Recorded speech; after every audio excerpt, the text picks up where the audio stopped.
Bon, salut à tous ceux qui écouteront ce truc. Donc c'est un marché parlé. C'est un concept qui m'a été transmis, on va dire, par Navo, mec qui écrivait Bref et qui m'a écrit maintenant Bloqué. Donc le principe c'est qu'on marche et puis qu'on parle, voilà, parce que des fois il y a des choses auxquelles on pense qu'on ne note jamais. Moi, c'est pas trop mon cas parce que j'ai un bloc-notes sur moi pour noter notamment les blagues. Mais bon, voilà. Bref, là, il est à peu près 1h de l'après-midi. Je rentre chez moi. Alors, j'étais parti faire une prise de sang pour des analyses médicales. Sauf que, en fait, il y avait une heure limite pour faire des prises de sang parce qu'après, ils ne font pas les analyses sur place, donc ils les envoient autre part après une préparation. Donc en gros, il était trop tard pour qu'ils fassent la préparation avant que le service qui passe chercher les échantillons passe. Sauf que ça, moi, je ne le savais pas parce que quand je les avais appelés, c'était un répondeur et il n'y avait pas cette info sur le répondeur. Donc j'étais bien à jeun tout ce qu'il fallait, mais sauf qu'il était peut-être 10 minutes trop tard dans la journée pour faire les analyses. Après, je suis passé à la bibliothèque, c'était fermé aussi. Donc en gros, j'ai bien perdu 30 minutes de ma vie pour rien. Et du coup, ça me donne envie de parler d'un truc dont je me rends compte. C'est déjà que j'ai l'impression, j'ai l'impression que c'est spécifique à la France aussi. Et ça a changé un peu avec Internet. Les gens font de plus en plus attention avec ça, certainement. Mais les professionnels se sentent pas obligés de te donner toutes les infos nécessaires à toi en tant que client, finalement, pour que tout se passe bien et que tu puisses accéder à leur service. Donc bon, la bibliothèque, c'est un cas particulier parce que c'est totalement public. Et puis en plus, si j'avais voulu avoir l'info, j'aurais pu l'avoir. Mais bon, moi j'étais resté sur des horaires où c'est fermé que le jeudi, et sauf c'est fermé le lundi aussi. Donc ça, c'est pareil, ça change. Et puis également, je pensais au fait que j'ai l'impression que les gens, déjà, ont de moins en moins respect les uns pour les autres, mais surtout le respect en ce qui concerne faire perdre du temps aux autres. C'est-à-dire que ça m'a lancé dans tout un raisonnement, parce que en fait, j'ai l'impression que tout le monde s'en branle de faire perdre son temps aux autres. Vraiment, moi, c'est un truc auquel je fais gaffe. J'essaye d'être nickel pour les gens et je me rends compte que les gens, mais vraiment, n'ont aucun respect, ne serait-ce que le fait d'arriver à l'heure. Tu vois. Les gens, je sais pas, pour moi, si t'es pas en avance, t'es en retard. Des fois, je suis un peu en retard, genre de 5 minutes, je m'excuse platement. Et les gens me disent « Ah, mais non, t'es pas en retard. » Bah si, je suis désolé. Quand t'es en retard, même d'1 minute, si t'arrives pas en avance, t'arrives en retard, quelque part.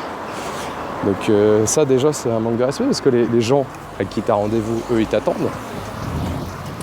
Mais ça, déjà, c'est un truc dont tout le monde se branle. Et pareil, le mec qui est son moteur sur place, ça, c'est l'aspect des riverains. Oui, j'en étais où? Je parlais du respect, de faire perdre son temps aux autres. Pareil, moi, j'organise des plateaux d'humoristes et je donne les infos par écrit une fois. Et les mecs me redemandent, je leur ai donné dans le premier message toutes les infos, mais les mecs me redemandent 15 fois les infos. Et ça, je trouve, ça c'est vraiment un manque de respect, je trouve. Parce que le type qui organise, déjà il organise, il se fait pas de blé sur les plateaux d'humoristes, l'organisateur. S'il est honnête, entre guillemets, en tout cas, moi c'est comme ça que je fonctionne, mais il se fait pas plus de blé que les autres artistes. Mais peut-être que je devrais le faire aussi, par moi, pour compenser ce manque de respect. Donc je donne toutes les infos et les mecs me redemandent l'info, tu vois. Ils prennent même pas le temps de remonter la conversation Facebook ou de rechercher l'email pour avoir les infos. Non, ils te redemandent direct l'info.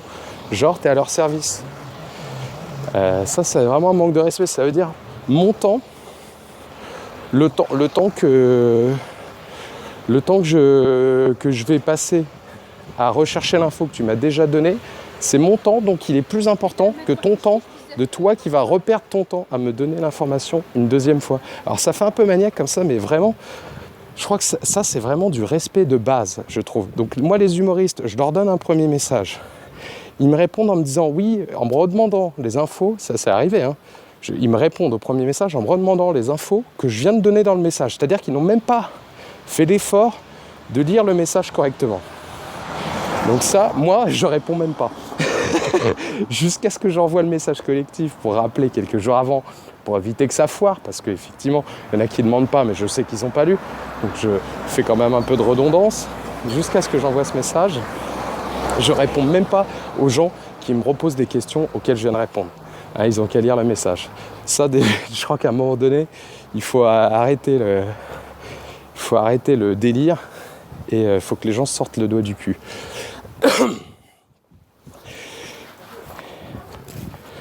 Voilà. Mais ensuite, voilà, je trouve que c'est un manque de respect de pas noter l'info ou de pas chercher soi-même l'info, de toujours redemander aux gens. Pareil, tu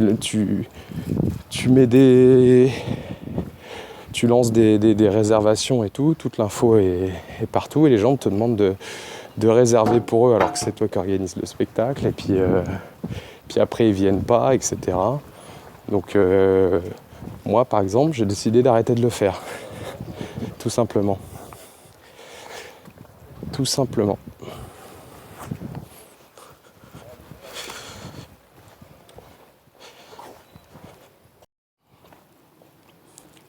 Bon, je reprends parce que je m'étais un peu arrêté en chemin et je suis bientôt chez moi.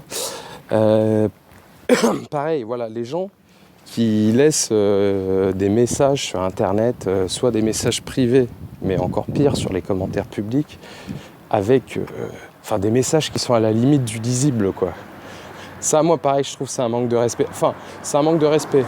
Moi, honnêtement, le message, il est illisible. Je m'arrête au bout de 3 mots, quoi.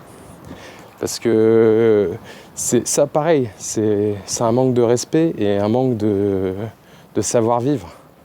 Parce que déjà, il y a des correcteurs orthographiques. Mais en plus, je veux dire, même sans ça, tout le monde a un minimum de notion de la langue, tout le monde a été à l'école. Je sais qu'il y a des gens illettrés, etc. Mais bon, à un moment donné, il faut quand même se faire violence sur ça, c'est un truc essentiel. Mais souvent, les gens, c'est qu'ils n'ont même pas relu. Je ne parle pas des petites fautes d'orthographe et de grammaire, hein. Je parle des trucs vraiment où les mots n'ont même pas les lettres dans le bon ordre. Où il y a des mots en trop, où il manque un mot, etc. Ça, si tu te relis avec attention, tu peux l'éviter. Et si toi, tu ne prends pas le temps de faire cette relecture, c'est-à-dire que tu considères que ton message que tu as écrit n'est même pas suffisamment intéressant pour que toi-même tu le relises. Donc à quel moment ça te paraît raisonnable de penser que quelqu'un d'autre va avoir envie de le lire si même toi qui l'as écrit, tu le trouves pas assez important pour le relire?